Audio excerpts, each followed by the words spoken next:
Good day. I am Manisha from PSHM3M. We are reporting the continuation of Chapter 1 Introduction to Applied Economics. I am here with my co-reporter, Villanueva Isa, Baldovia Jewel, Mercado Sairish, Marcos Marian, Reyes Rixel, and of course me, Manisha Romel.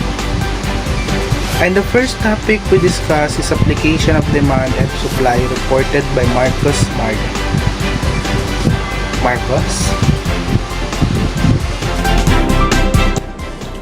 What is application of demand and supply?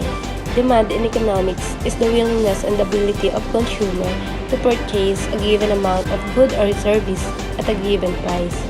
Supply is the willingness of sellers to offer a given quantity of a good or service for a given price. The importance of demand and supply. It is the main goal of price determination used in economic theory. The price of a commodity is determined by interaction of supply and demand in the market. The resulting price is referred to as an equilibrium price and represent an agreement between producers and consumers of a good. For example po ng demand and supply, may bago kang floating na damit or branded na damit, tapos ikaw lang yung meron nun. So, dadayuhin ka ng mga kabataan or mamimili, tapos tataasan mo naman yung price na ibibigay mo. Kasi pagtaas ng supply, pagbaba ng demand. Market dynamics refers to the forces and factors that affects the behavior and performance of a market. These dynamics include supply and demand fluctuations, competitive forces, technological advancement, regulatory changes, consumer preferences, and economic trends. A dynamic market can make it difficult for a business to forecast sales of its product due to rapid change in or rapid growth. For example, customer demand is likely to be unpredictable in a dynamic market as customer wants and needs evolve more quickly. A dynamic market can make it difficult for a business to forecast sales of its product due to rapid change in or rapid growth. For example, customer demand is likely to be unpredictable in a dynamic market as customer wants and needs evolve more quickly. Factors that increase demand include rising income, lower prices of related goods, expectation of future rises in income or prices, preferences shifting towards a good, a larger population or number of buyers. Supply is defined as quantities producers are willing to sell at different prices. What are the factors affecting demand and supply? Factors such as taxes and government regulation, the market power of suppliers, the availability of substitute goods, and economic cycles can all shape the supply or demand curves or alter their shapes. Addition, factor demand is the willingness and ability of producer to purchase factors of production at any given time. Factor supply is availability of factor of production for purchase by producers at any given time. Law of demand and supply. The law of demand. The law of demand states that all else being equal as the price of goods or service decreases, the quantity demanded by consumers increases, and the price increases, the quantity demand decreases. It happens because consumers are generally more willing to buy more a product when it's cheaper and less when it's more expensive. So, law of supply.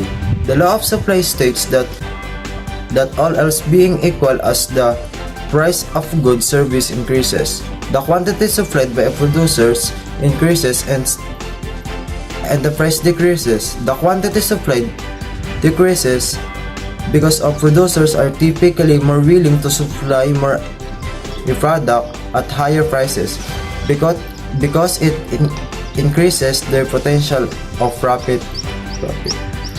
The point where the quantity demanded by consumers equals our quantity supplied because producer is called the equilibrium.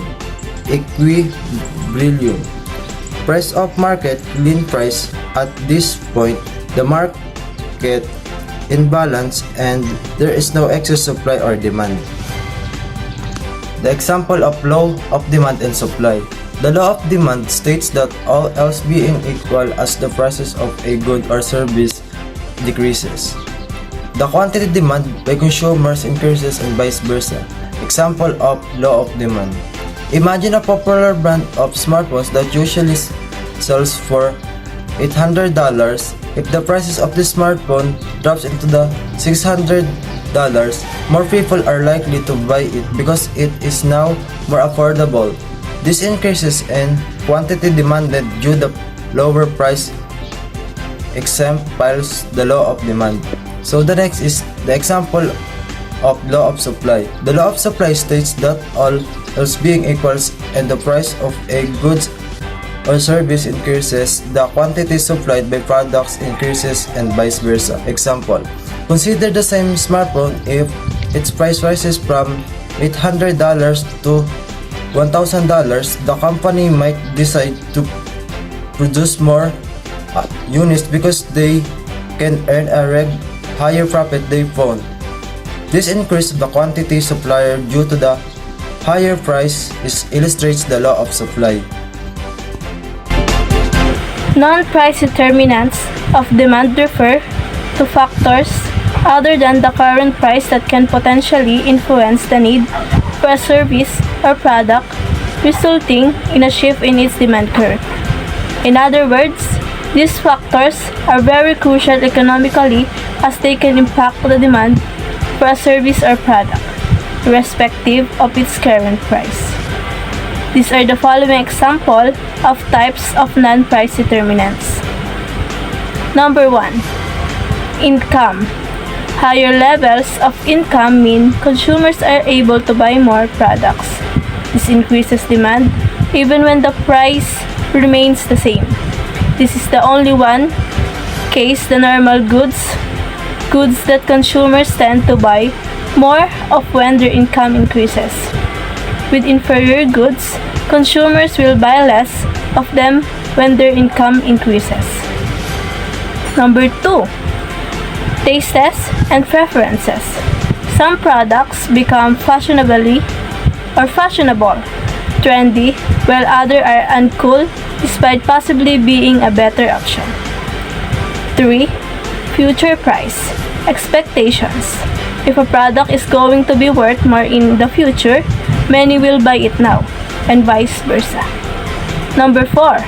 Number of consumers. The more consumers are in a market, the more demand. Number 5. Prices of related goods, complementary goods. Goods jointly demanded such as phones and phones cases, cars and tires, etc. When the price of one increases, the demand for the other will also go down, despite not changing in its price. Substitute goods. Goods competing against each other for demand such as iPhones, Samsungs, and McDonald's, etc. When the price of one increases, the demand for the other will go up. And this is the non-determinants of supply are factors that do not directly affect the quantity of goods or services that producers are willing to sell at a given price. These factors include: number 1, consumer demand. While changes in consumer demand can influence market prices, they do not directly affect the willingness or ability of producers to supply goods. Number 2, income levels. Variations in consumer income levels can impact demand but do not directly alter the supply side. Number 3, consumer preferences. Changes in taste preferences affect demand rather than the supply. Number 4, prices of substitutes and complements. These affect demand rather than the supply. Number 5, consumer expectations. Expectation about future prices and income influence demand but do not directly change supply. These non-determinants are important in understanding market dynamics but primarily influence the demand side of the market rather than the supply side. What is market equilibrium? Market equilibrium is a market state where the supply in the market is equal to demand in the market. What is market equilibrium? Example. If the supply of shovel is also high to accommodate that demand, the market is at equilibrium and producers and consumers are both getting what they need.